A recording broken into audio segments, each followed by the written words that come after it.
You ever notice how quiet things get when you start improving your life? Then suddenly, boom, someone's got a problem with you. You didn't hurt them. You didn't lie. You just started showing up early, staying focused, building something, and out of nowhere people pull away, start talking, even hating. Strange, isn't it? But let me tell you, when people suddenly start hating you, it's not about who you are, it's about who they aren't becoming. When you begin to grow, whether it's in your career, your mindset, your habits, or your vision, it automatically shifts the dynamics around you. People notice, even if they don't say it out loud. You start waking up earlier, speaking with more clarity, making more deliberate decisions, focusing on your priorities, and suddenly, you're not operating on the same frequency anymore. What used to be comfortable for the people around you begins to feel unsettling, because without trying, your growth starts to challenge their comfort zone. Without speaking a word, your actions start asking them silent questions. Why haven't you started? What's stopping you? Are you okay with staying where you are? For many, the answer to those questions is hard to face. It's much easier to avoid them entirely. And when your presence forces that kind of reflection, it doesn't always result in applause. Sometimes it stirs resentment. It shakes insecurities that have been tucked away and forgotten. The very act of you showing up as a better version of yourself can create tension with those who have remained still for far too long. They might not even be aware of it consciously, but emotionally, they feel it. And instead of rising with you, some would rather pull you back down to the familiar.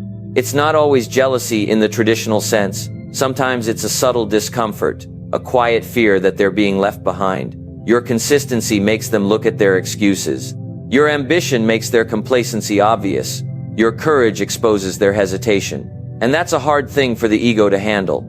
So what does the ego do? It resists, it rejects, it lashes out. Not because you've done something wrong, but because your progress is disrupting the stories they've been telling themselves. Stories like, we're all stuck, it's not possible, or there's no way out. Your growth can break those illusions. And people don't like when their illusions are threatened. So instead of saying, wow, you've changed, with admiration, they say it with suspicion. Instead of asking how you did it, they question your motives. Instead of following your example, they criticize your methods. It's easier for them to bring you back to their level than to rise to meet yours. And if they can't stop your progress, they'll try to twist the narrative. You'll hear things like, you think you're better than us, or you've forgotten where you came from. When really, what they mean is, your growth reminds me that I've stayed the same. None of this makes them bad people, it just makes them human. But understanding this helps you avoid taking it personally. When you grow, you don't need to announce it, people will feel it. And sometimes, the very energy of your transformation will create emotional waves in others. Not because of what you're doing to them, but because of what your actions say about what they're not doing for themselves. Progress doesn't invent, resentment reveals it. When you start leveling up, working harder, thinking differently, or making noticeable moves in your life, something interesting happens.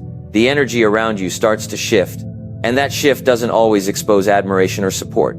In many cases, it unearths something that was already there, hiding under the surface quiet judgment, unspoken envy, suppressed frustration. These things didn't show themselves when you were struggling or staying the same. But the moment your results start becoming visible, the masks begin to fall. Some people have been silently competing with you for years. You didn't know it, because they smiled in your face, laughed with you, maybe even rooted for you on the surface. But deep down, they were comfortable, as long as you remained within a familiar range, as long as you weren't a threat, as long as your life didn't outpace theirs. The moment you start excelling, their true feelings start leaking out, not because you did something wrong, but because your success contradicts the story they've been telling themselves about their own life. That's the thing about progress. It challenges narratives. It says, it is possible. And for someone who's been convincing themselves it isn't, your progress can feel like betrayal. It invalidates their excuses.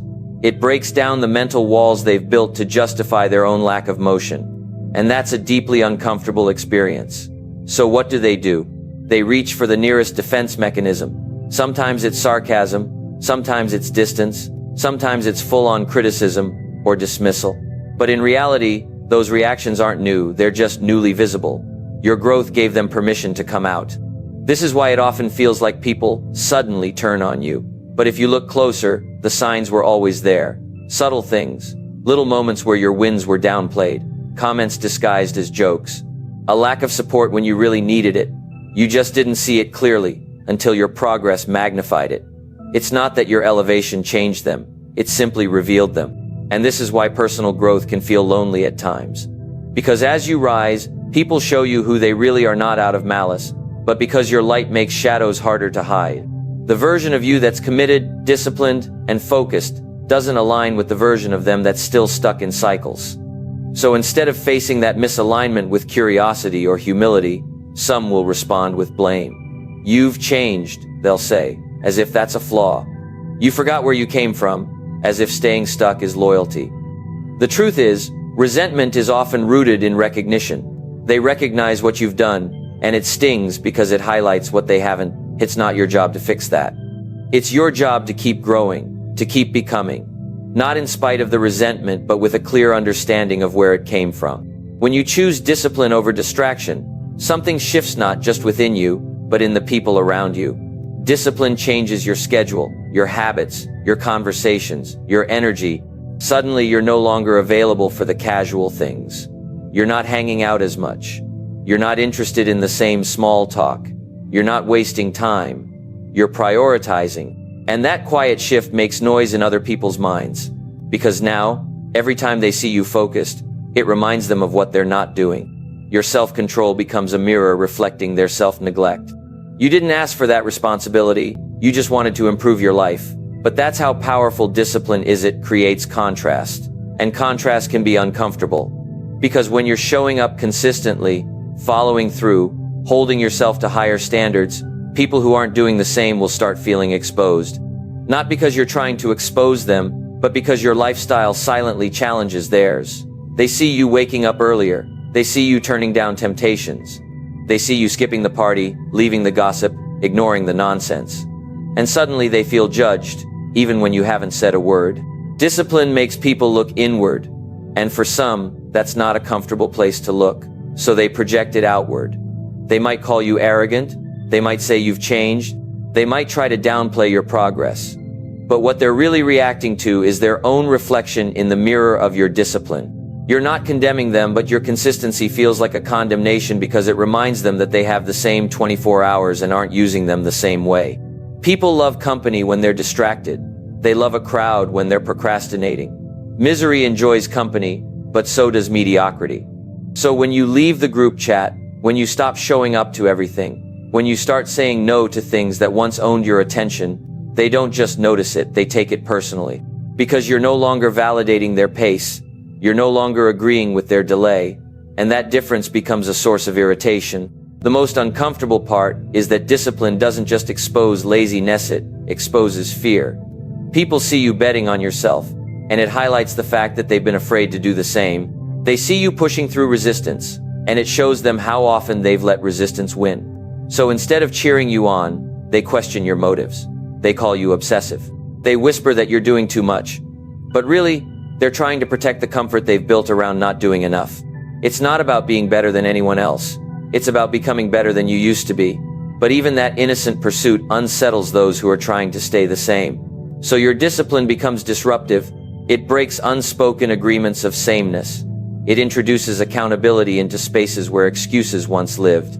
And that's why, as strange as it sounds, your focus can feel like an attack to people who are still entertaining distractions. As you begin to rise, one of the hardest truths you'll come to accept is that not everyone is meant to go with you.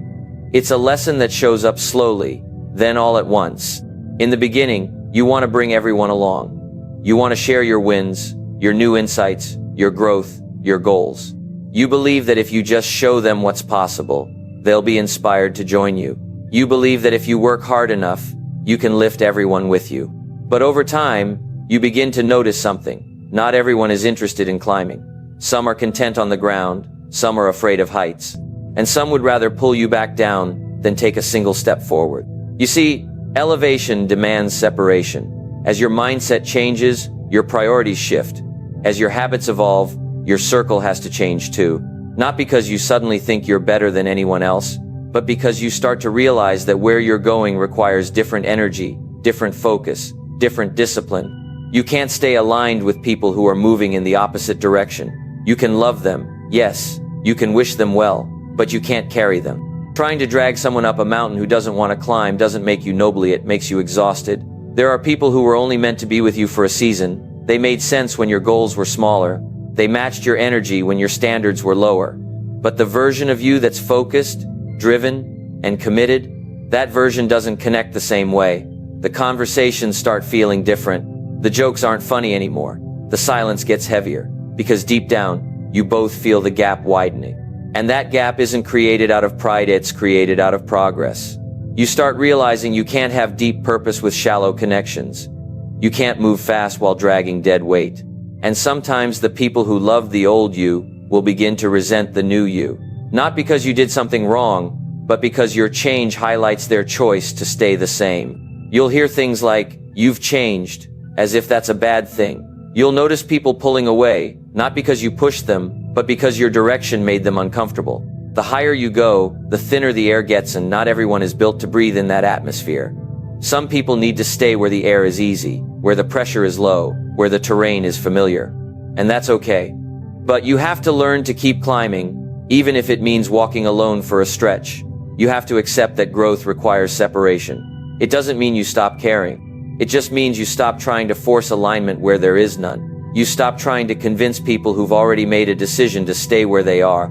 Because if you keep pausing your journey to wait for someone else to catch up, you may never reach the summit you were destined for. Success is a strange thing. It has a way of attracting both admiration and offense, often from the very same people. At first, when you're just getting started, people cheer for you. They're excited. They applaud your ambition. They root for your climb until that climb takes you higher than they expected.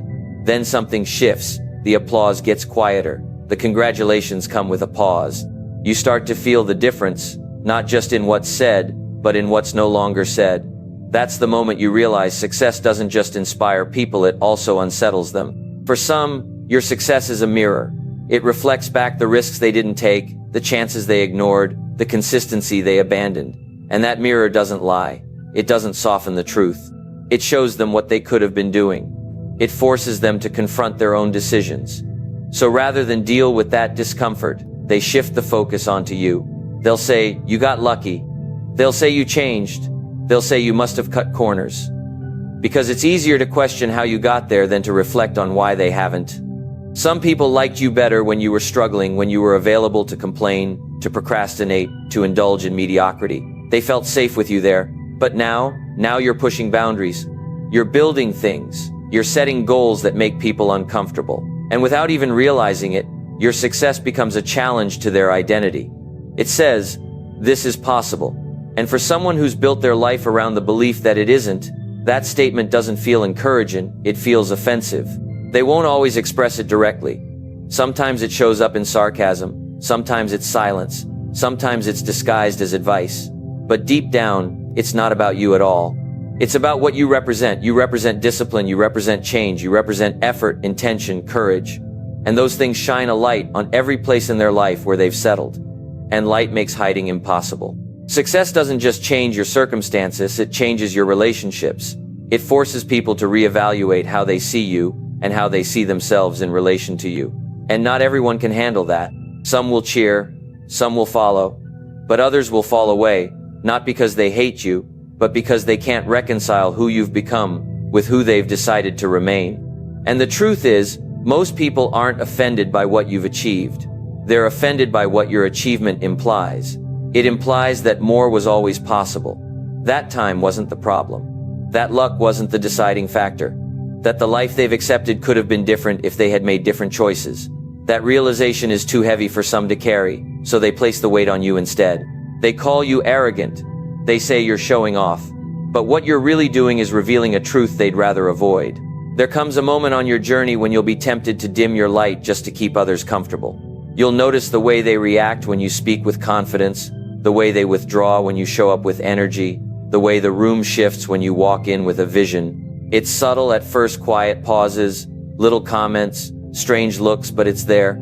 And in those moments, the pressure to shrink begins. You start thinking maybe you should tone it down. Maybe you're doing too much. Maybe you should make yourself a little less noticeable, a little more acceptable. But shrinking to protect someone else's comfort never leads to growth. It only leads to resentment toward yourself and toward the very people you're trying to appease. Because deep down, you know you were meant for more. And every time you hold back, every time you say less than what you know, every time you quiet your voice so someone else doesn't feel insecure, you betray that part of you that's trying to expand. You trade authenticity for approval, and that's a cost too high to pay. People who truly want the best for you will never ask you to be less. They won't be threatened by your shine. They'll celebrate it. They'll encourage it. But when someone hasn't dealt with their own fears, your growth becomes intimidating. Your ambition becomes overwhelming. Your clarity becomes uncomfortable. Not because you're doing anything wrong, but because you're reminding them of what they're not doing. So instead of facing that truth, they try to quiet yours.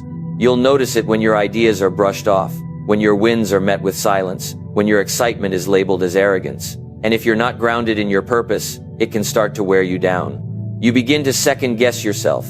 You begin to question if you're too much. But the truth is, you're not too much. You're just around people who are too little in vision, too low in belief, too locked into comfort to understand where you're headed. You don't have to apologize for your growth. You don't have to explain your dreams. You don't need to justify your hunger, your discipline, your fire. If it makes them uncomfortable, that's their work to do. Your job is to keep expanding, to keep becoming, to walk into rooms and bring the full version of yourself, even if it challenges the smaller version sitting in the corner. Because every time you shrink, you send a message that their comfort is more important than your calling. There's a cost to staying small, and it often shows up as frustration, bitterness, unfulfilled potential. But when you choose to own your space, to speak with strength, to carry yourself with certainty, you give others permission to rise too. You don't serve the world by hiding. You serve it by being bold enough to stand tall, even when others would rather you stay seated. As you move forward on your path, you'll quickly realize that elevation often means separation. It's one of the quiet truths about growth that nobody tells you up front. When you start raising your standards, working harder, thinking bigger, and stepping into new levels of personal or professional success, the people around you don't always rise with you. Sometimes they fall away. It's not because they don't care about you, but because the distance between where they are and where you're going becomes too great. Separation is natural. It's the space that growth creates. When you stretch yourself, you stretch your environment too, but not everyone is willing or able to stretch alongside you. Some will cheer from the sidelines. Some will try to catch up. Others will simply watch as you move on without them. This doesn't make them enemies or failures. It just means your journeys are different. Your goals, your mindset, your priorities, they no longer align in the same way. And that's okay. In fact, it's necessary. If you tried to keep everyone close while moving higher, you'd get pulled down. Your progress would slow. Your vision would blur. Growth requires clear air, free from the weight of hesitation and doubt that can cling to old relationships. It requires freedom from the subtle pressure to conform, to stay small, to avoid standing out. Separation allows you to breathe, to focus, to expand. It can feel lonely at times, though. You might notice fewer invitations to events, fewer deep conversations, fewer shared experiences. People you once counted on may become distant. That sting is real, but it's also a sign that you're evolving. It's a sign that your life is no longer operating on the same level as before. And that's good news. Because growth is not about accumulation of people, it's about refinement of your circle. It's about surrounding yourself with those who match your energy, challenge your thinking, and inspire your best. The challenge is learning not to take separation personally. When someone pulls away, it's easy to interpret it as rejection or failure. But more often, it's simply a choice they make for themselves, not a judgment on you. They're deciding to stay where they feel safe, where their comfort zone remains intact. You can't force them to come with you, nor should you try. That effort would only drain your energy and dilute your focus. Instead, embrace the separation as part of your growth process. See it as a natural pruning that clears space for new connections, new opportunities, new support systems that align with your next chapter. Understand that elevation is not about pleasing everyone. It's about becoming the person you're meant to be, even if it means traveling a different path than those you once walked alongside. In that space between who you were and who you're becoming, you learn to stand strong alone. You learn to find peace in solitude. You discover resilience and clarity that weren't possible before. And when you do connect with others, Those relationships are deeper, more authentic, and built on mutual growth rather than convenience or familiarity.